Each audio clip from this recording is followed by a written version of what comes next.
ભરૂચ જિલ્લો અને અંકલેશ્વરના પ્લાસ્ટિક ઉદ્યોગકારો હાલમાં ગંભીર આર્થિક દબાણનો સામનો કરી રહ્યા છે. મિડલ ઈસ્ટના તણાવ વચ્ચે આંતરરાષ્ટ્રીય બજારમાં કાચા માલની અછત સર્જાતા પ્લાસ્ટિક દાણાના ભાવમાં અચાનક ઉછાળો આવ્યો છે.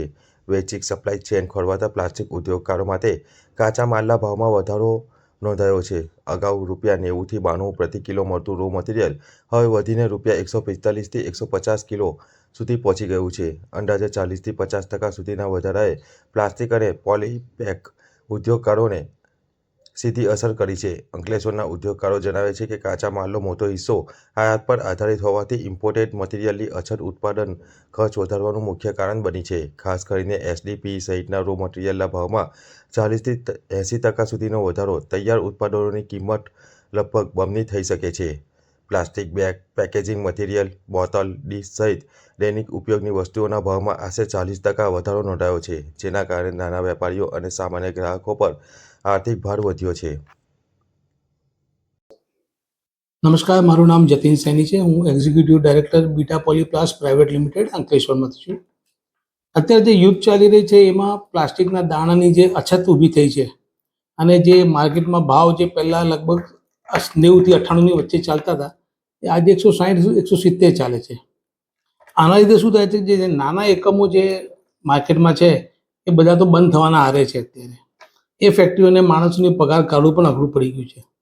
હવે જે મોટા ઉદ્યોગો છે એ લોકો એમની મનમાની પર ચાલી રહ્યા છે. અત્યારે સરકારે જોવાનું છે કે ભાઈ દાણાના ભાવને અને યુદ્ધને તો હાલ મારા હિસાબે એટલું બધું લેવડ દેવડ ના પડે, કારણ કે ક્રૂડ આવે છે ત્યાંથી. મોટી કંપનીઓ પાસે એટલો સંગ્રહ તો હોય છે કે 2-3-4 મહિના સ્ટોક ચલાવી શકે છે. અત્યારે 28 તારીખે યુદ્ધ જે શરૂ થયું એ જ દિવસથી ભાવ વધવાના ચાલુ થઈ ગયા, જે અત્યાર સુધી વધતા વધતા ₹83 વધી ગયા છે. એટલે સમજો 50થી 80% પ્રાઇસ રાઇઝ ચાલે છે. અલ્ટિમેટલી આનો માર ગ્રાહકને જ પડે છે, એટલે તમારા અને મારા જેવા જે ગ્રાહકો છે. અને જો એગ્રોકેમિકલમાં વાત કરીએ તો ખેડૂતોની માર પડે છે. ખેડૂતો આટલા ઊંચા ભાવનો માલ ખરીદી ના શકે, એ તો બચારો એમ આજીવન તકલીફમાં જ રહે છે. વરસાદ પડ્યો તો એને તકલીફ, વરસાદ ના પડે તો એને તકલીફ. એટલે અત્યારે આ જે ભાવની પરિસ્થિતિ એને કાબૂમાં લેવાની જરૂર છે.